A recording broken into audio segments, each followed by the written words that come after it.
New York State's property tax levy cap. What is it and how does it affect our public schools? Or, to put it another way, where is a 2% tax cap not a 2% cap on tax increases?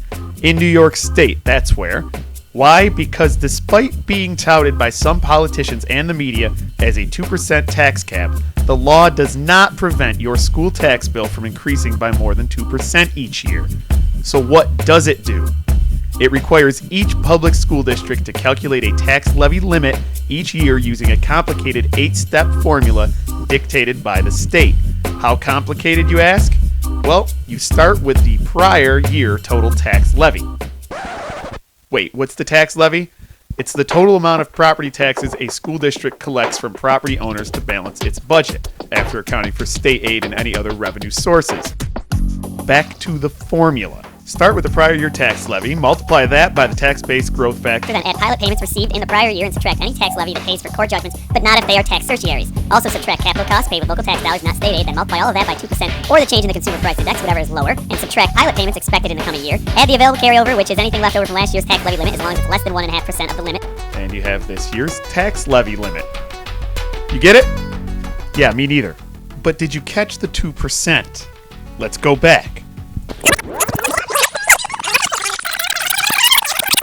One of the 8 steps involves adjusting some costs for inflation using the change in consumer price index, or 2%, whichever is less. And then you continue with the formula. That's where the 2% comes in. Now you have the whole story. Last spring, only 5 of the state's nearly 700 school districts had a tax levy limit equal to 2%. 575 had a limit greater than 2%, and 92 had a limit less than 2%. One district's limit was a 31% increase, and another faced a 34% decrease. So the tax levy limit isn't 2%. It's whatever the state formula says it is, and it will be different for every school district. But whatever the limit is, taxes will be capped at that amount, right? Wrong, because the limit isn't a limit. It's just a threshold that determines what level of voter support a district needs to pass its budget proposal.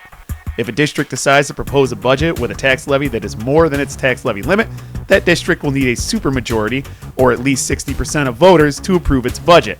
If the proposed tax levy is at or below its limit, the budget passes with just a simple majority.